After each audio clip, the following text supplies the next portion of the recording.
This is the X-Zone Broadcast Network, broadcasting worldwide on broadcast affiliates and satellite program providers, including CNN Broadcast Network, Sirius Satellite Network, Star Media, Good News Radio Network, Angel Broadcast Network, Wiki Broadcast Network, and WPBN TV. For more information on the X-Zone Broadcast Network, visit us at www.xzbn.net.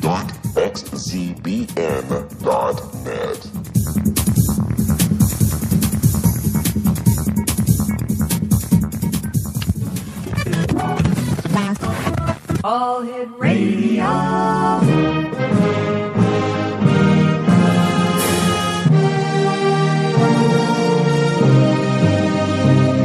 Welcome to the X-Zone, a place where fact is fiction and fiction is reality.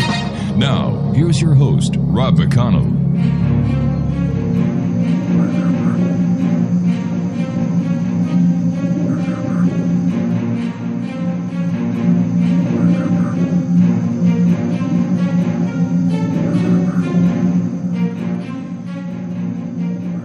And welcome to the X-Zone, everyone. My name is Rob McConnell. We're coming to you live and around the world from our broadcast center in Hamilton, Ontario, Canada, on the X-Zone Broadcast Network, Starcom Radio Network, the Digital Satellite Network, and the Digital Radio Network.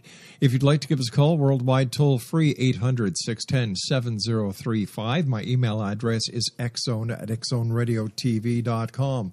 On all social media sites, X-Zone Radio TV. And our main radio website, where you can listen to the X-Zone 24/7, 365, as well as our live broadcast feed. That's at www.xzbn.net. X-Zone Nation, my guest this hour is PATTI CONKLIN, and we've had the pleasure of having PATTI on the time. I believe somebody in her staff told her 25 times over the past 24 years. So that's, in my books, that's once a year, and this is what this lady deserves. And PATTI believes that our words have more than an impact on our lives, more than we really realize. They manifest within our bodies the second they are thought or spoken, storing up over a lifetime through vibrations. These words come with emotional attachment and can create physical blockages in our energy flow, creating illness or disease. Now, in PATTI's new book, God Within, The Day God's Train Stopped, PATTI describes how these buildups have occurred, what they mean, and how to break them down and prevent them altogether. Joining me now, X-Zone Nation, is PATTI CONKLIN, and her website is www.patticonklin.com. And PATTI, welcome back to the X-Zone. And I was telling you before we went to air that knowing you is such a pleasure because I know how many people you have helped over the years. And my hat is off to you, dear friend. PATTI, where did you go? Oh, there you are.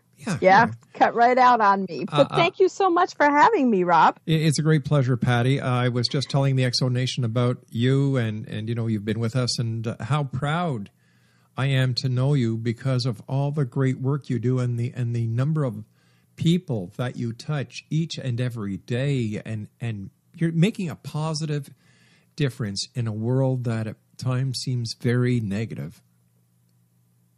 Thank you. Thank you. It's been a journey for certain, but it feels so good to be able to help so many people. PATTI, when was it in your life that you knew that this was the path you were going to be on, that you were going to do this journey, this crusade that you do each and every day?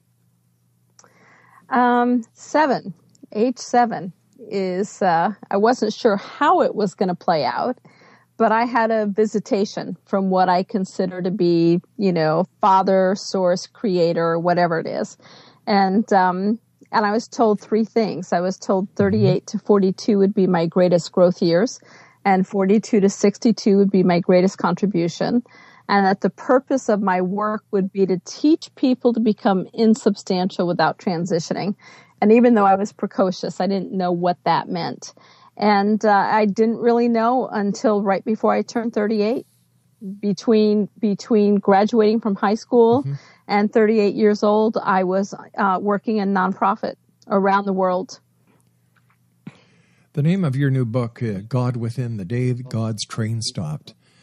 Share the story with our listeners about how you came up with that title. Oh, it was such an eerie dream. For me, a visitation from Father is always in waking states. It's always during the middle of the day, and I'm wide awake, and I'll get a visitation and get instructions. But when I'm making a shift, a major shift, it will come in dreams. And typically Jesus is involved, which always makes me curious because that's not someone that I have a close relationship with. I always go to the Father. Right. And so I had this dream, and I was on a train. And this train, there were 3 couples on the train, and the couples were different, but they had sons that were all identical in age and looked identical. And we're coming along, and all sorts of paranormal stuff is happening. You know, faces are raising out of books, and spirits are walking through the walls. And the couples were just getting really all upset and paranoid. And all of a sudden, you know, one of the guys said, "Here's a horse running by the train," and it was a white stallion. And he said, "I'm going to jump out the window and jump on the horse and go for help." And I kept saying, no, don't do that. Don't do that. It'll be okay. But he did it. And the moment he sat on the horse's back from a moving train and a moving horse, it's like the horse just sunk down into a bog. And this bog just lowered, you know, the horse was screaming and the man was screaming, and they just disappeared. And everybody was gone, and the train was stopped. And I turned around, and Jesus and Mother Mary were standing side by side. And that was the first time I had ever seen Mother Mary. And they were standing there. And Jesus said, "The train is off the track. We will now give you a choice. You can get off the train and go live your life the way you choose to live it, or you'll stay on the train and commit your life to the service in which you're being asked to give." And I thought about it for a few minutes, and I asked him to put the train back on the track. And all of a sudden they were gone, and the train was moving, and it's been moving ever since. And it was about a month before my 38th birthday. You know, Patti, so many people have these prophetic dreams, these dreams that show them the way, that try to help them. And I believe, Patti, that the majority of people don't clue into what their dreams are really about. Right. I agree. I think that the key to the prophetic dreams or your intuition is to follow through with what you've been told, and to not analyze it. You can analyze it later, but follow through and think through what you're being told, because, you know, a month later, it was March 23rd. I had a visitation then a month later from Father, and it was a waking vision. I was sitting in my office, and you know, this white mist just looked at me. It wasn't a person. It was just a white mist. And I heard a voice say, "It's time to begin the work that I've asked you to do when you were 7 years old. I want you to move your family to Hartwell, Georgia, and fully begin walking the path I asked you to walk as a child." And, you know, I had a director position. I was overseeing 12 states, and it only took 5 minutes. And I called my boss in Santa Rosa, California, and said, "It's March 23rd. I'm resigning effective July 15th. And my boss was like, "Oh my gosh, what are you doing?" And I said, "I'm moving to Hartwell, Georgia." And he said, "Where's that?" And I said, "I don't have a clue. I don't know. I gotta look at the map." And so we moved to this tiny town with 16 Baptist churches within a 3-mile radius. And they lovingly just wrapped their arms around me and accepted me into the community. And everything became international within 6 months. My gosh. It just flowed. Patti, is it your belief that words get stored up in our immune system? And if so, what does that say about disease and healing? Oh, goodness. It's such a great question, Rob. And the thing is, your immune system is your subtle energy field. And if we want to take it back to source, you know, when sparks broke off from source And some, came here to Earth. Some would be what we would consider to be aliens or, ETs or whatever. We all kind of broke off onto our own path. And when we came to this planet, I think our purpose was begin to develop emotion, to actually feel emotion, and not from a linear place. I think that's the difference between us and aliens, is our aliens are very linear and we're very emotional. So when we came to this planet, we had what I call the subtle energy field.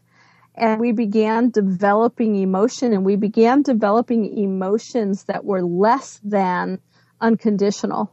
And as we did that, we started slowing down that vibrational field, that essence that was us. Mm-hmm. And as we became more conditional, we became more blocked, and we actually began taking form and shape and create density as we are today.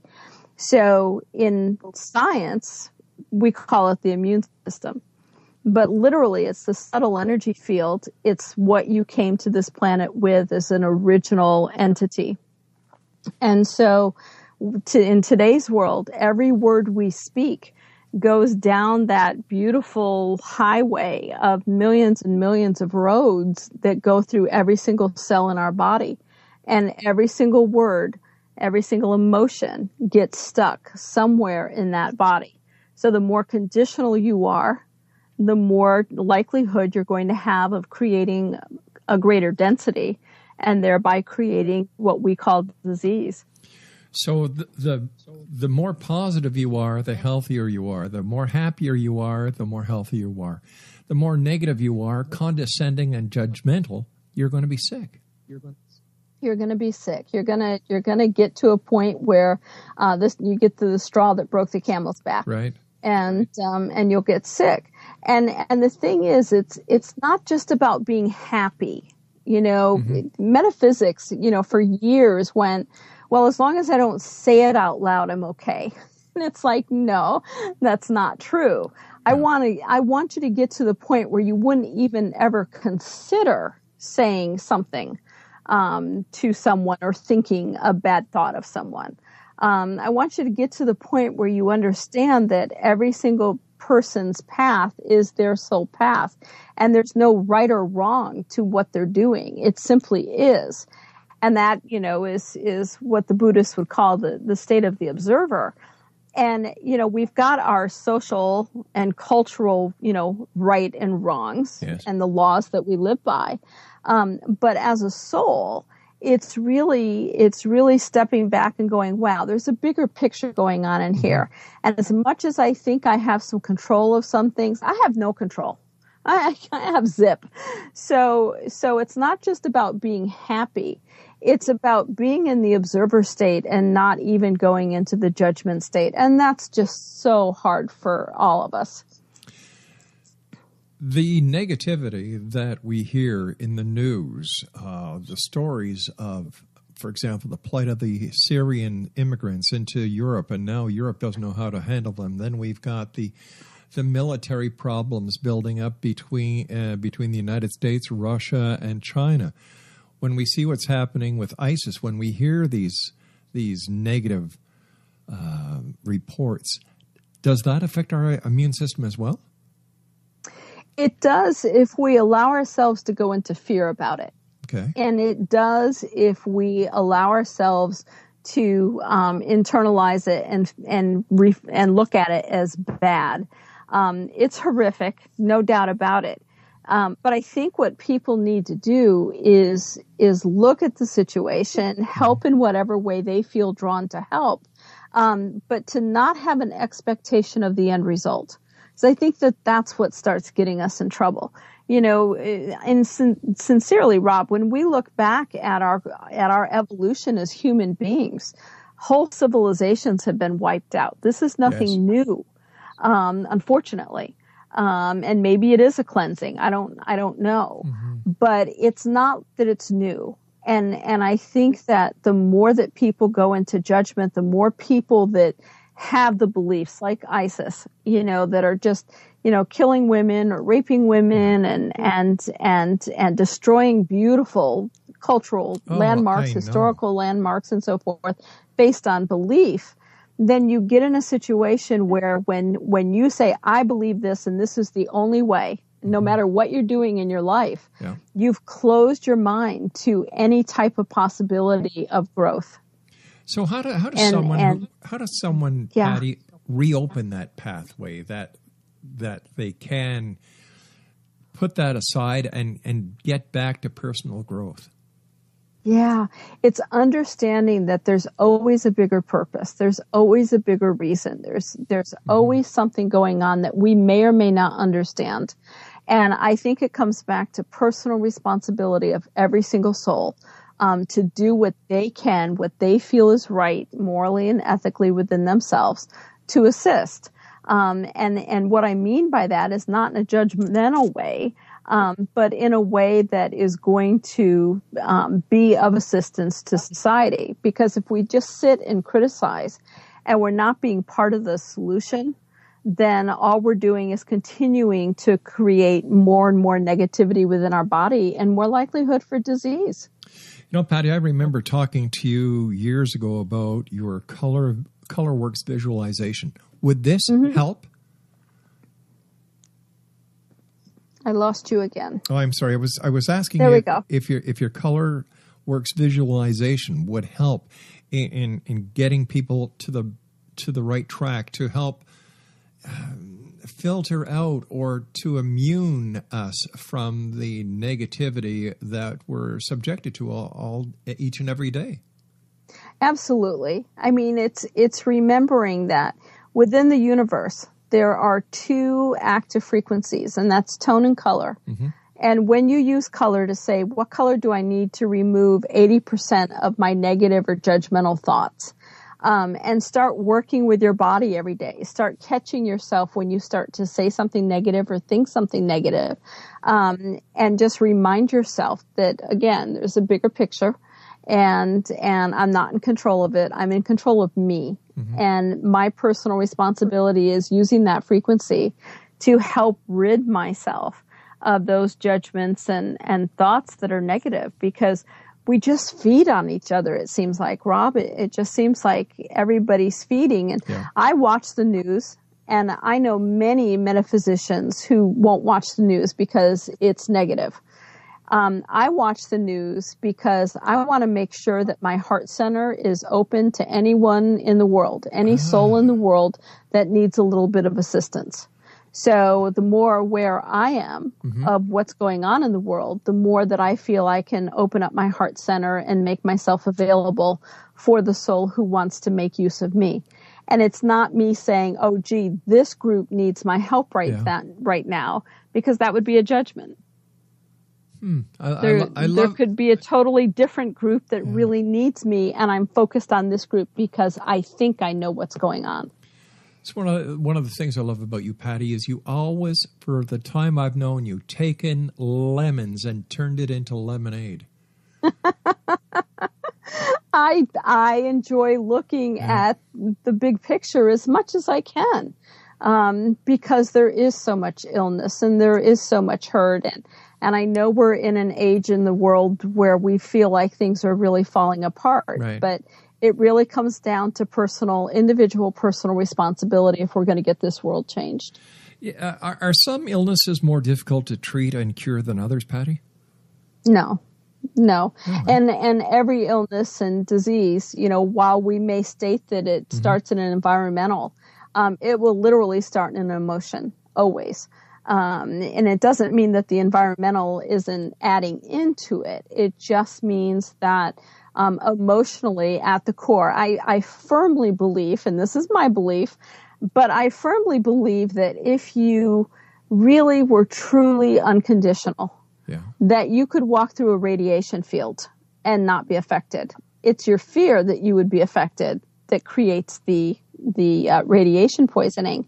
But, I have flown 100,000 miles a year for the last 30 years, 3 million miles on my body. Wow. And people will constantly say to me, how do you not get sick being in the air so much? With the circulated air and the airplane and sitting next to somebody with the flu or whatever. And I just remember saying the first time I heard that, why would I ever have that belief? Yeah. Why would I ever have that belief that I would get sick? I don't believe that. I believe that when we get sick, we're dealing with an emotional component. So if somebody's sitting next to me with the flu or whatever, it's their flu. It's not mine. So would that work like the mantra, if you confess it, you will possess it? Like if you're saying to yourself, taking the positive spin, and everything you think, everything you do is good, is positive, that it will reverse any negative or any illness that you have?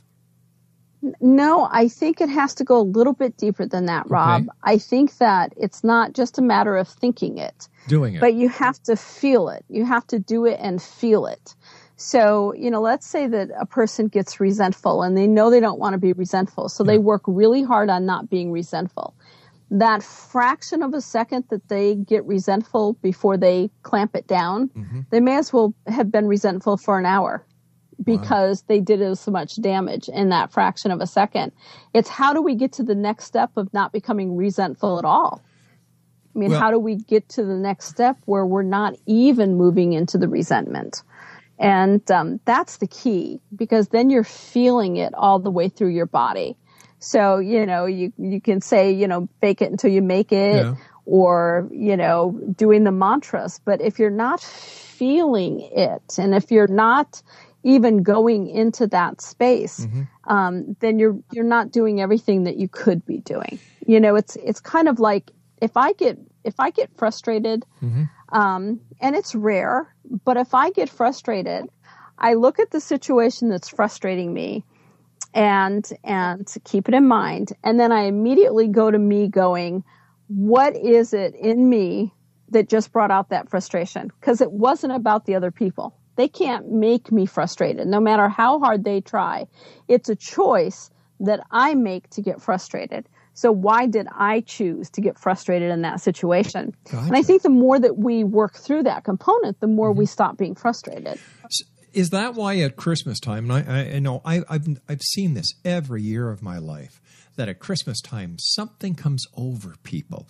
Is it the season that is just part of the spirit of Christmas? Is it the giving? Is it the opening of the doors? Is it the digging into the pocket to help the needy? Is it going to the food bank? Is it helping people? Is it all this positive energy and all the positive actions that we do at Christmas time that is part of that Christmas spirit?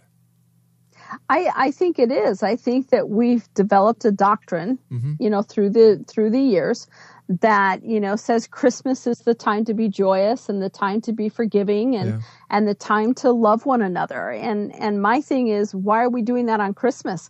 Yes. When my sons were raised, we didn't celebrate Christmas that way. We got clothing for the kids in the orphanage, in the foster homes. We've always sponsored a family.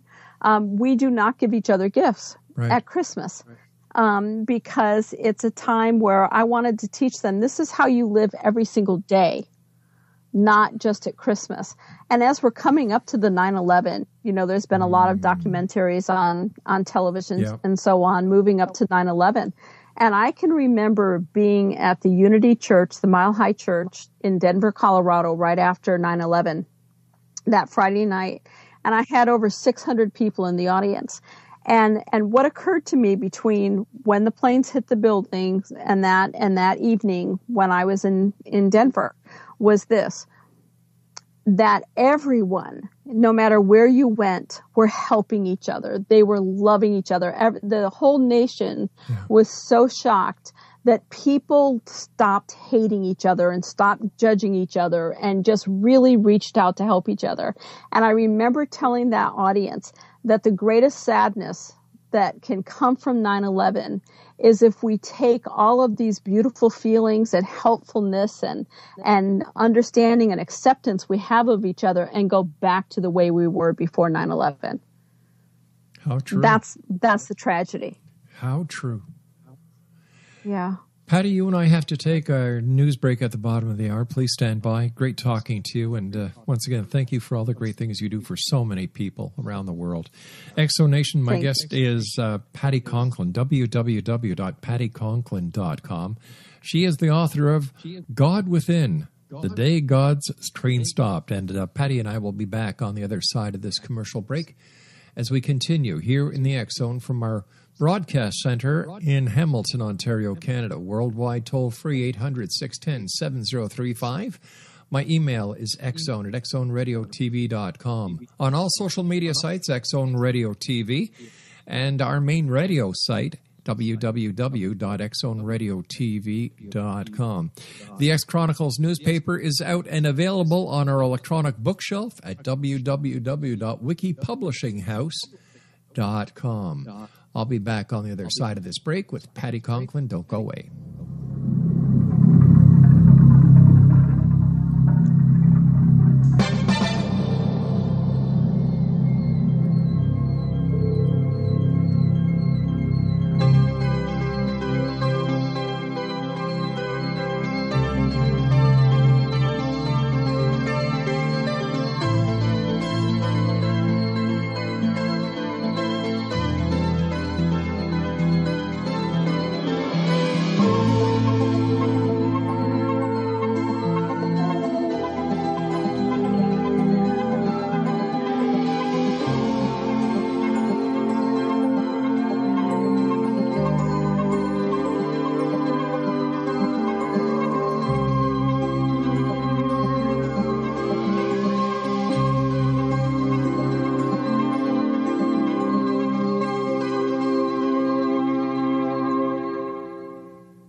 Ever wondered if your advertising dollar is really working for you? If your ad would have been here, you and more than 4 million people would be listening to it right now. Contact ads at xzoneradiotv.com.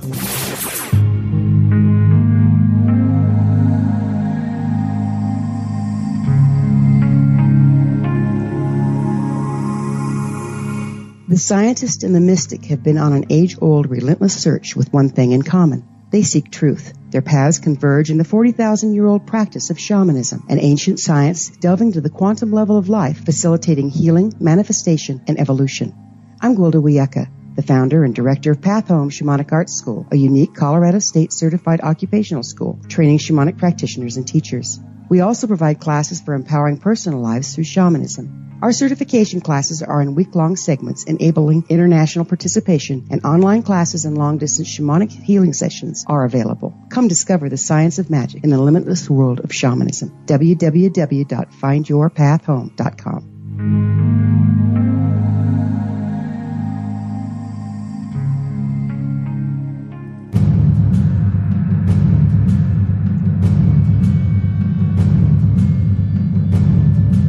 Jeff Gilson didn't go out looking for adventure, danger, or the answers to most of the controversial political intrigues of the past 30 years. But he found all three when he began investigating the mysterious death of his close friend, Margaret Thatcher's favorite speechwriter. Just an ordinary guy living in a small, sleepy suburb 20 miles outside of London, Jeff's questions provoked a powerful response on both sides of the Atlantic. He was shot at, warned off by the CIA, and formed a close bond with one of Israel's most notorious intelligence officers. Relive Jeff's gripping adventure in his fast-paced book, Maggie's Hammer. Peel away the layers of establishment deception and discover, as Jeff did, that his friend was an assassin with British intelligence, that Great Britain has been America's secret hitman for the past 30 years, and that Princess Diana was not the target in that Parisian tunnel. All of this and more when you visit www.maggieshammer.com and find the link to buying this explosive book online. More and more ordinary people feel they no longer have control of their lives. Jeff fought back. He asked the difficult questions. He set out to redesign his own destiny, and you can do the same using Maggie's Hammer as your guide. Don't waste a moment. Buy it today. Visit www.maggieshammer.com. Little children aren't the only ones afraid of the dark. Millions of soldiers return from war zones with PTSD, anger, frustration, fear, and loneliness, much of which surfaces during the darkness of the night. You have the chance to change the lives of these American heroes. Songs and Stories for Soldiers.us provides free MP3 players for these men and women. With a list of 3 million songs in 16 different styles, 100,000 audiobooks, and 30,000 old-time radio programs, every veteran can find something to soothe and comfort them at no cost. All our players contain an 8-hour audio program designed to help veterans fall asleep. With 1,500 plus vets now participating, it's our goal to deliver 10,000 audio players this year. Go to our website at songsandstoriesforsoldiers.us. Help us help a veteran make it through the night. Wouldn't you love to know the secret to everything? Well then, meet Dr. Kimberly McGeorge and her cutting-edge breakthrough knowledge that combines science with possibility. Dr. Kimberly brings real-life answers and healing to those open to alternative solutions. She teaches solution-based programs and classes that will change all areas of your life forever. Specializing in conscious creation, intuitive readings, and energy medicine, you can rapidly shift health, relationships, business, and money and abundance challenges quickly. Receive her best-selling book, Secret to Everything, at no cost by going to secrettoeverything.com/X-Zone. That's right, transformation can start now. Just go to secrettoeverything.com/X-Zone and receive Dr. Kimberly's book for free.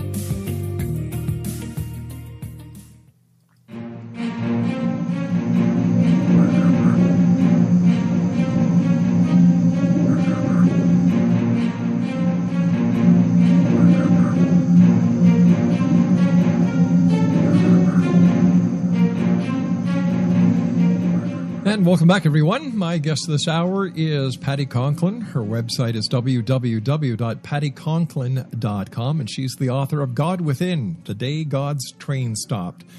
Patti, have you ever found yourself unable to help someone who is asking for healing? Every once in a while, maybe 2 people a year, that I just know I'm not the right facilitator for them. And I typically always know where to send them, who to send them to. But yeah, if somebody calls the office and says, medical sciences or medical doctors have given me 6 months to live, 80% of the time I have to say, your doctors are right. Wow. Now, how can I help you move out of fear? I can take the pain away from you. That's pretty easy. And using color works, that really helps. But how do I help you become at peace? Because I feel like that becomes my job at that juncture. And then sometimes I look at them and go, I think your doctor's missed a few things. Let's go back and get this straightened out.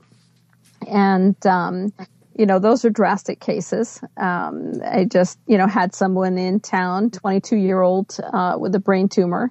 And he's going to do fantastic. He's stage 4. And there's no doubt in my mind that will reverse. And he understood what was going on. We had 4 days together, and he understood what was the core issue behind the brain tumor. And, golly, he blossomed. It was awesome. So when somebody comes to you like this person who may not have had a chance, that the medical community was right and you couldn't help, what do you do? Because I don't think, I know that you're not the kind of person that would just say, geez, I can't help, it's too bad. How do you help this person, even if it's spiritually? Spiritually? I think it's really about helping them understand that there's no fear, and help them understand what their process is, what their belief system is, and working within their belief system, not within my belief system, but within their belief system. And we had that this spring here on the dock. A close friend on the dock, had come down to see me in March to have a beer on our boats. And I looked at him and I said, "Your stomach is distended. What's going on?" And he's like, no, it's just a beer gut from the winter. And I said, "No, your stomach's distended. Are you in pain?" And he said, "Yes, but I went to the doctor and he thinks it's diverticulitis." And I had to say, it's not diverticulitis. And I knew what it was, but I encouraged him to go back to the doctor because he really had to do his own path. And so from March until July 12th, he left us that fast. Wow. And it was a very rare cancer that started in his appendix and bled out into his stomach. So I just spent the last 4 weeks with him every moment I could get and just go to the hospital. And then we brought him to the boat overnight so he could say he'd been living out here for 26 years. So he could say goodbye to his boat. And he just wanted me. He had a beautiful family around him. But for whatever reason, holding my hand made him feel safe and just stayed with him until it was time to go. And, it's tough, whether it's a client or whether it's a dear friend.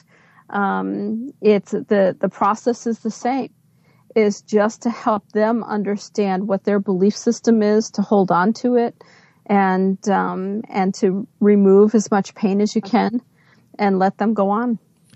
It's tough. How do you take care of yourself, Patti? Because of all the different emotions that you see, all the different emotions that you go through in your day, who takes care of Patti Conklin? Patti Conklin pretty much takes care of herself. I have in the middle of this beautiful floating houseboat here, I have a small infrared sauna that I use every day to help move out toxins. I'm constantly looking at myself. Do I need a vacation? Do I need some time away? How am I pushing it too much? I've got awesome sons who tell me when I'm pushing too hard. And when I need help, they step up to the plate and do whatever they can to assist me. So I'm constantly watching and realizing I'm human. I'm taking a 2-week sailboat course in the British Virgin Islands in November, and learning how to handle a sailboat. I think that's going to be a lot of fun. But it's those kind of things that I need to get away once in a while. And other than that, I think that having sight throughout my life and working for so long, I'm pretty much into the groove of it. But it's cute, Rob. It's my one son is married to a pharmacist, so she's very Western trained. And she had just had a baby, so I was staying with them to help with the 2-year-old and, the new baby. And we got a phone call from Maryland, and there was a Swami from India who had traveled to Maryland and had lapsed into a coma. And he had been in a coma for 3 months. And his disciples stayed with him. They had him in hospice, but he wasn't leaving his body. He wasn't crossing. And he came out of his coma long enough to tell the Swami to tell the disciples to find me, gave them my name, and asked me to help him leave his body. And so I had been exhausted. I had been up all night with the baby, and I had been working all day. And Sandra calls me, and she said, this Swami wants help leaving his body. He can't do it on his own. And I'm like, sure, no problem. So I went upstairs where my son and daughter-in-law are having dinner. And I looked at my son and I said, I need to leave my body to go help this Swami leave his body, but I'm really tired. So will you come down every half hour and just tap me on the leg, make sure I don't get too far away? And he's like, of course, he's eating spaghetti. He's like, yeah, no problem. And my daughter-in-law's just looking at me. She's like, what are you doing? I said, I'm going to leave my body and go help this Swami, but I need Dan to touch me to make sure I'm not getting too far away because I'm exhausted. And she said, but what if you don't come back? And I said, oh, just call Matthew. He'll know what to do. And she's just hysterical. And she's like, but what would Matt do? And Dan's just, calmly eating dinner. And he's like, he'd throw a bucket of water on her. I can throw a bucket of water on her as easy as he can. And it was just, her eyes are huge. And he's like, you'll get used to it. And so as I helped him, I was gone for about 3.5 hours. Mm-hmm. And she started bringing the baby, the 16-month-old, down. And I'd feel him tap my leg, and he'd say, Oma. I'd say, okay, Kylan, I'm good. And they'd leave, and they'd come back a half hour later. And when it was all done, she's like, did he die? And I'm like, yeah, he left his body. It's okay. And she's like, I don't know if I'm ever going to get used to this. And I'm like, just got to broaden your thinking a little bit. Yeah. Just come outside the box. But, it's great support system like that I have that I think makes everything really work well for me and living in a space that makes me very serene. Patti, can you comment on spiritual human in transition for us? I can. I love spiritual human in transition. Spiritual human in transition is that time in your life when everything's going wonderful and everything falls apart. I don't think I can say that word on the air, but that's why I was careful with it. It's when everything falls apart and you look at your life and you're going, wait a minute, everything was going so beautiful. What just happened? Yeah. I've lost my home. I've lost my wife. I've lost my husband. My child died. I mean, traumatic things. If you understand that you're a spiritual human in transition, what's actually happening is you're going through a growth time. And it's incredibly painful. But when you really look at the big picture, we don't grow when we're happy. We don't grow when we don't have to worry about the bills or where we're living and everybody's health is perfect and so on and so forth. We get very arrogant at times, and we also get very lax in our deeper understanding of who we are as a soul. And so this trauma comes up, this turmoil comes up that forces us to go deeper into ourselves, to sit and go, am I happy? What can I do to get out of this situation? I've hurt somebody. What can I do to help them? My grandchild is hurting. What do I do? And it forces us to look at our own behavior, because the bottom line always comes back to personal responsibility. It always comes back to that. Plus, if we're a spirit in a physical body, we need these challenges. We need to understand what our limits are, how we can best do problem solving. And you're right. When you're happy, you get lackadaisy. Mm-hmm. Absolutely. And I think that our whole process, I've thought about this for years. Our whole process as souls, I think, is how to get our soul into our consciousness, how to merge our consciousness and soul.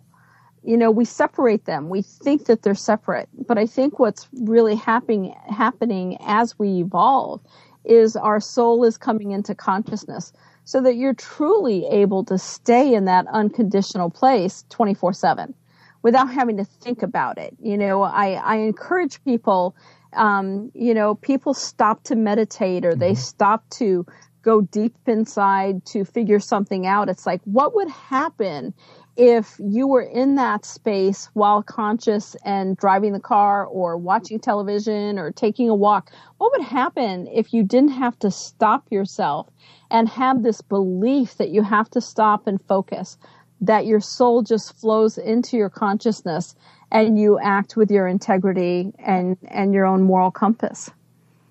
I think that that's the place that we really want to get to. Like putting ourselves on autopilot. Absolutely. Yeah. Instead of feeling like we have to stop. People stop. I've got to stop and meditate more, or I need to meditate on this. I need to process this. Instead of saying, I'm flowing with it, and my intuition is coming to me, and I'm going to follow it, and I'm going to figure out how to make it work. Because when we get into the judgments of the right or wrongs, then we're setting up this conundrum of is this a right path or a bad path? Neither one is right or bad. right or wrong. Both of them are paths. You're just simply making the choice of which one to walk. And no matter which one you walk, you can choose within your own understanding and perceptions of it being a good path. It's like if you are walking down a path that's hard, if you change your perception of your life and look at the positives that you have coming in, the whole path itself changes. So you've got to remember, if you think you've made a wrong decision, change your perception, it will become a right decision. And I see that daily, people who start thinking too much, and the next thing you know, their happiness is turned into sadness. Sadness turns into negativity, and it's a downhill battle. It is. It is. And I think that people, you look at the situations.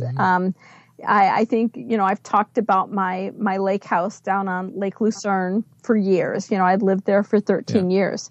And when 3 of my sons all ended up with babies all around the same time, they all moved up here an hour and a half away from me.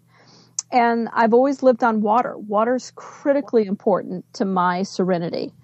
And so when I realized how much I was out of the country and traveling, and how far away they were now from me with these brand new babies, I had to make a decision. Am I going to stay here and see the babies when I can, or am I going to move closer to them so when I am home, I have more quality time? And so I left my beautiful lake house, and my kids were saying, but where are you going to live? Because the nearest lake has a 35-foot wood buffer around it. So you'll never see the lake clearly from any room in your house. How are you going to satisfy your water need? And I thought about it, and then I thought, I'm going to buy a houseboat.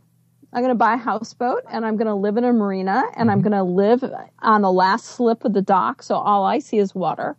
And that's what I chose to do. And so I went from a 3,000 square foot house to a 1,200 square foot house. And I gave, everything but my absolute precious possessions to charity. Just gave everything away. And you're happy. I'm so happy. I am so happy. I don't miss any of it.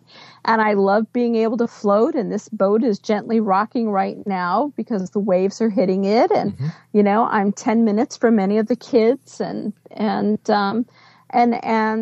I've satisfied both aspects of my life. I have a driver to take me to the airport. And when I'm flying and when I'm home, I'm literally on the water. And I'm 10 minutes away from these 4 beautiful grandchildren that I now have. So where there's a will, there's a way. You just have to stop, think, and make it happen. And absolutely, I've heard so many. I used to have people come on the show, Patti, with the secret. You look at it, you look at it. But there was one thing missing in the secret formula that they didn't talk about, and that was having to do it. The difference between a dream and reality is making it happen. You have to work at it. It's not going to come. You're not going to wish for a Ferrari, and one morning it's going to be in your parking spot. That doesn't work like that. You've got to bust your butt. Exactly. And in Georgia, you have to pay cash for houseboats. You can't finance a houseboat. You can finance a yacht, but you can't finance a houseboat. And so, I just sat down with my accountant and I said, okay, this is what I'm going to be doing. Yeah. And so when I hear people say, in 5 years when I retire, I'm going to be doing this. It's like, well, wait a minute. Why are you waiting 5 years? Yeah. I mean, if that's what you really want to do, why are you not incorporating it into your life right now? Because 5 years isn't promised. And so many people put that into their languaging of this is what's going to happen. And I found myself, when I had my visitation at 7, I was told that 42 to 62 would be my greatest growth years. And I could come home then if I so chose. And I took that to mean that I could die at 62. And I just turned 58.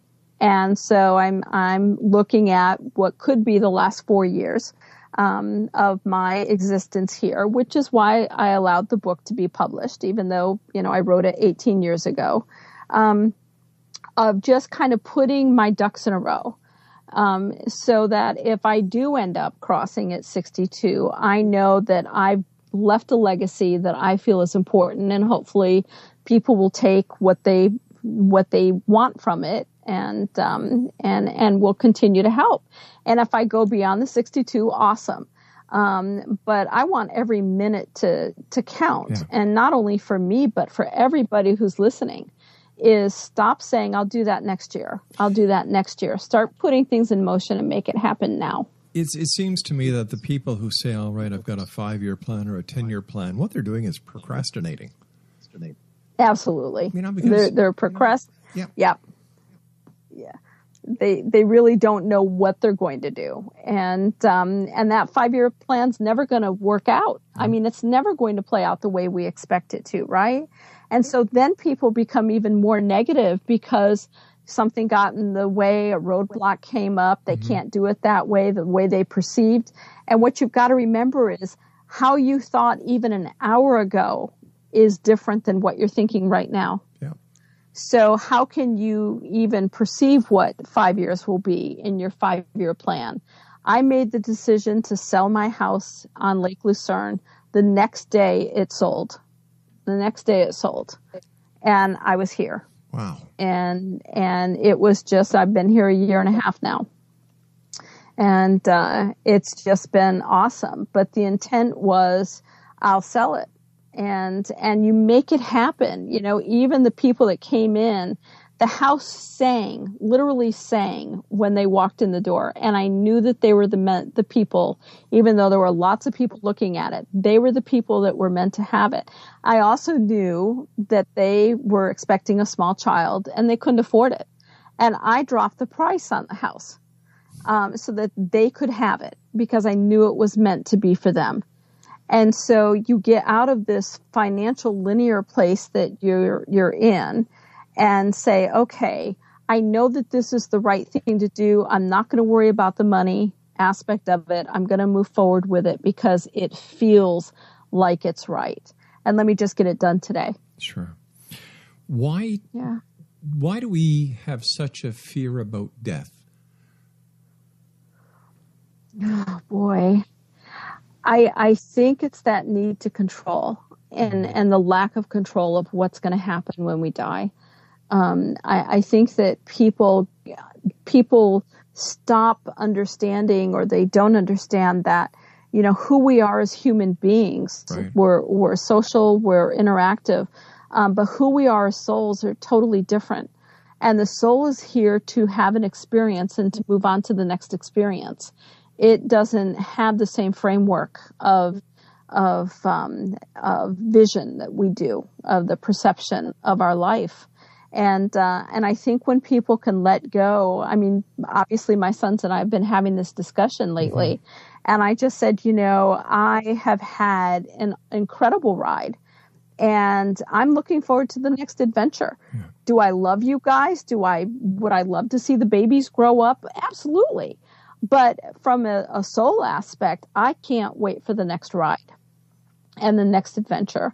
And I think that if people were able to understand that when we die, we don't go anywhere. Part of our particle essence and awareness stays with those that we love. And that when we leave, that, you know, people know, our loved ones can know that we're still with them. One of the things we're doing with this houseboat is, you know, my sons have heard me for 30 years say, when I die, I just want to be a rock on Mars for 1 million years and just sit still. And so we're having a naming party, and this houseboat, the new name is Rock on Mars. And the boys wanted that. So, when I do leave, if the boat's still around in the family, then they'll know where I am. But I think that people just need to stop the fear. And the fear, you know, people say it's false evidence appearing real. For me, it's forgetting every available resource. And that resource is that amazing strength you have inside of yourself to make anything happen. But like you said earlier, you have to take the steps to do it. Yeah. It's not going to be handed on a plate to you.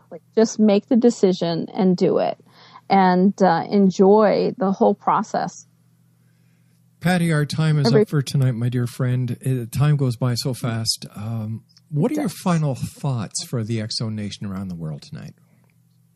My hope and wish for everyone listening is that you stop judging others and really love yourself, take personal responsibility for your actions and everything you do, and understand that just by that what seems very simple process, you can change the world by changing yourself. And just enjoy your life and don't go into fear. Patti, thank you ever so much for joining us. It's been, as always, a great pleasure talking to you. My very best to your family. Congratulations on the 4 young ones. And I look forward to the next time you come back and visit us. Don't be a stranger. Thank you so much, Rob, and thank you everyone who's listening. Have a wonderful evening. Take care of yourself, Patti. Okay, bye-bye. Bye-bye, dear. X-Zone Nation, my guest this hour has been Patti Conklin, www.patticonklin.com, and she's the author of God Within, The Day God's Train Stopped. Wow. A lot to think about. Let's all try and be more positive in our lives, more helpful, more loving, more understanding. Let's just be better people. Who knows? The X-Zone Nation may be the next movement in making this a better world. But I believe that we have been doing that for the last 24 years with people like Patti Conklin on this show and like people like you, the X-Zone Nation, listening. I'll be back on the other side of the news as we continue here in the X-Zone from our broadcast center in Hamilton, Ontario, Canada. Don't go away, X-Zone Nation.